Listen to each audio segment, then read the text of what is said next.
नमस्कार दोस्तों।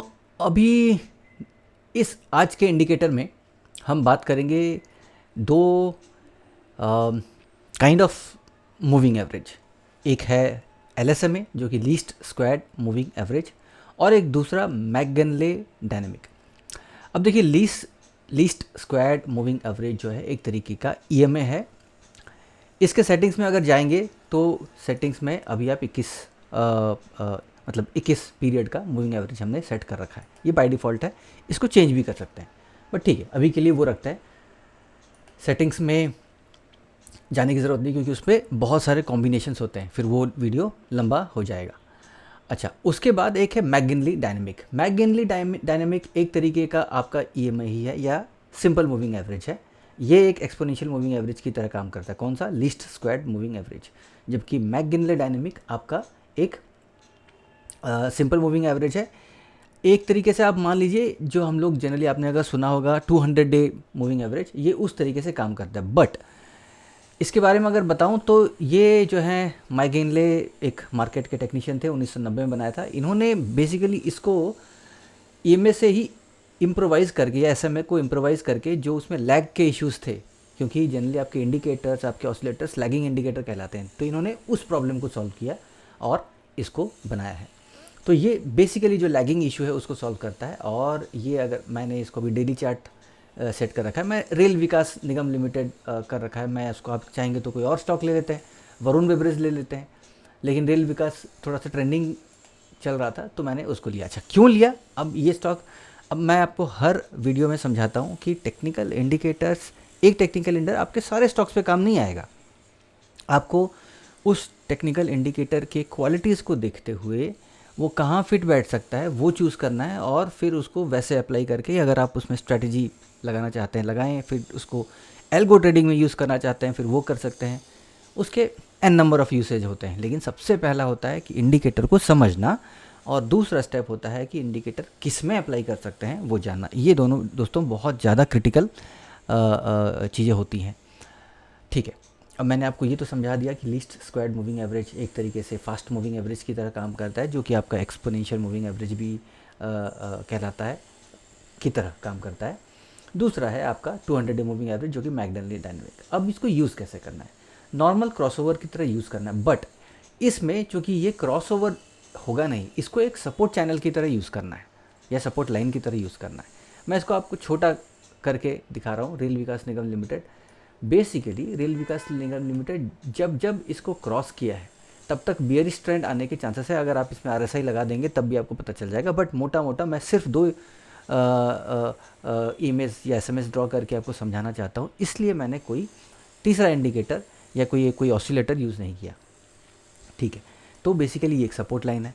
इस सपोर्ट लाइन को जब टूटता है आपका बियरिश सिग्नल आता है। ठीक है, बेरिश सिग्नल आता है, ये लॉन्ग टर्म है, इसलिए मैं आपको लॉन्ग टर्म चार्ट्स दिखा रहा हूँ। मैं आपको शॉर्ट टर्म चार्ट्स, मतलब इंटरडे चार्ट्स 5 मिनट 15 मिनट्स नहीं दिखा रहा हूँ, मैं आपको डेली चार्ट में दिखा रहा हूँ।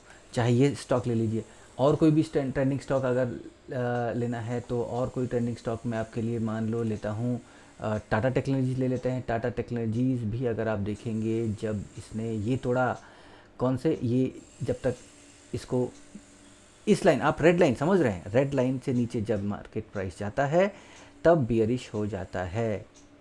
जब उठता है, जब ये ऊपर क्लोज होता है, ऊपर क्लोज हुआ तो थोड़ा सा आपका बुलिश सिग्नल पड़ता है। जैसे ये ऊपर, ये धीरे धीरे धीरे धीरे धीरे ये वाला जो अगर देखेंगे तो ये हल्का सा ऊपर क्लोज हुआ, और उसके बाद यहाँ से आपको यहाँ तक का मिला। फिर यहाँ से आपको पेशेंस करना, क्योंकि आप अभी डेली चार्ट देख रहे हैं, तो पेशेंस, ये डिलीवरी बेस्ड पोजीशंस होते हैं।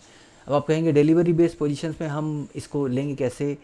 देखिए, डिलीवरी बेस्ड पोजीशंस पे ये ऑब्वियसली ये तो आपका एफएनओ में नहीं है, तो आप इसमें शॉर्ट साइड पे डिलीवरी बेस्ड पोजीशंस नहीं ले सकते हैं। लेकिन जो आपका आपका बाय साइड का आपका कैश पोजीशन है, आप उसको स्क्वायर ऑफ कर सकते हैं। मतलब आपको एंट्री एग्जिट तो मिल गया, राइट? एंट्री मिल गया यहाँ पे आपको, यहाँ पे जब ये यहाँ पे क्रॉस हुआ तो अब एग्जिट मिल गया। आप अगर सोचेंगे कि नहीं, हमको एकदम टॉप पे क्लोज करना है या फिर एकदम एकदम जहाँ से जस्ट मुड़े, तो फिर आपको ये यूज़ करना है फास्ट मूविंग एवरेज। जैसे ये फास्ट मूविंग एवरेज के नीचे यहाँ क्लोज हुआ तो आपको यहाँ बाई करके यहाँ पे एग्जिट कर जाना था। नहीं तो ये स्ट्रॉन्ग एग्जिट सिग्नल है, ये थोड़ा सा एग्जिट सिग्नल है, ये स्ट्रॉन्ग एग्जिट सिग्नल है।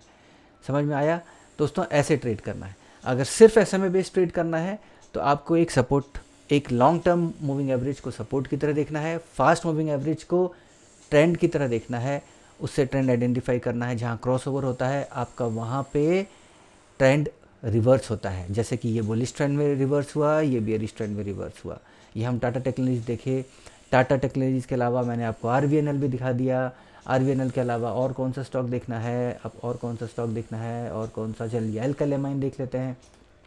उस पर फिट बैठ रहा है, उस पर रेड लाइन ड्रॉ नहीं हो रही है, कुछ तो प्रॉब्लम है दोस्तों। चलिए टीटागढ़ देख सकते हैं, टीटागढ़ में भी सेम है। जब आपका यहाँ पे है, जब ये क्लोज़ हुआ इसके नीचे जब ये क्लोज़ हुआ किसके, फास्ट मूविंग एवरेज के नीचे, तो आपका ट्रेंड रिवर्स हो गया। लेकिन आपका लॉन्ग टर्म पॉजिटिव रहा। अगर आप जैसे जब ये रेड लाइन के ऊपर गया होता, यहाँ से बाय किए होते, ये प्राइस था 930, और उसके बाद आपको 1800, दोस्तों 100% से ज़्यादा का प्रॉफिट। ठीक है, तो ये एक तरीके का एक तरीके का इंडिकेटर है जिसको आप यूज़ कर सकते हैं इन conjunction with multiple other indicators. आपको वो समझ में आना चाहिए और आपको खुद फिट करना है पढ़ पढ़ के। ठीक है, जो 100-200 वाले जो कोर्स होता है ना, उसको करके होगा कुछ नहीं, आपको खुद बैठना पड़ेगा। और अगर मैं अपनी बात बताऊं, अगर मैं किसी को सिखाऊंगा ना, मैं कम से कम 1.5-2 लाख रुपए से कम लूँगा नहीं। तो ये ना, ये ऐसे आप सस्ते चक्करों में मत पड़िए। ठीक है जी, नमस्कार।